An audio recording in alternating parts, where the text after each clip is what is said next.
ಪಾಪು ನಾನು ಹಿಂಗಿದ್ದೀನಿ ಅಂತ ಬೇಜಾರಾ ನಿಂಗೆ? ವೀಲ್ಚೇರಲ್ಲಿದ್ದೀನಿ ಅಂತ ಬೇಜಾರಾ? ವೀಲ್ಚೇರಲ್ಲಿದ್ದೀನಿ ಅಂತ ಬೇಜಾರಾ ನಿಂಗೆ? ಹೌದಾ? ಮಮ್ಮಿ ಹಿಂಗದೆ ಅಂತ ಯಾರು ಕೇಳಲ್ವ ನಿಮ್ಮ ಫ್ರೆಂಡ್ಸ್ ಎಲ್ಲ? ಹ್ಞೂ ಕೇಳಿದಾಗ ನಮ್ಮ ಮಮ್ಮಿ ಹಿಂಗೈತಲ್ಲ, ನನಗೆ ನಮ್ಮ ಮಮ್ಮಿ ಇಷ್ಟ ಆಗಲ್ಲ ಅಂತ ಯಾವತ್ತಾರ ಅನಿಸಿದ್ಯಾ ನಿನಗೆ? ಹೌದಾ? ನಾನು ಹೆಂಗಿದ್ರು ನಂಗೆ ಪ್ರಾಬ್ಲಮ್ ಇಲ್ವಾ? ಮಮ್ಮಿನ ಸಾಕ್ತೀಯಾ? ಹೆಂಗೆ ಸಾಕ್ತೀಯಾ? ಹೆಂಗೋ ಸಾಕ್ತೀನಿ ಅಲ್ಲ, ಹೆಂಗೆ ಸಾಕ್ತೀಯ ಹೇಳ್ಬೇಕು. ಮಮ್ಮಿನ ಎತ್ತಕ್ಕಾಗುತ್ತೆ.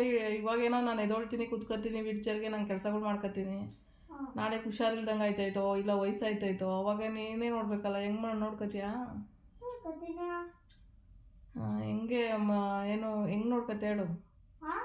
ಹೆಂಗೆ ನೋಡ್ಕೊತ ಹೇಳು? ಊಟ ತಿನ್ನಿಸ್ಬೇಕಾಗುತ್ತೆ, ಎಲ್ಲ ಮಾಡಬೇಕಾಗುತ್ತೆ ನೀನೇ. ಅವಾಗೆಲ್ಲ ಬೇಜಾರು ಮಾಡ್ಕೊತೀಯಾ? ಮಮ್ಮಿ ಇಷ್ಟು ಇದಾಗೈತೆ, ನಾನು ಇದನ್ನೆಲ್ಲ ಕ್ಲೀನ್ ಮಾಡಬೇಕು ಹಂಗೆ ಹಿಂಗೆ ಅಂತ? ನಿಜ? ಹ್ಞೂ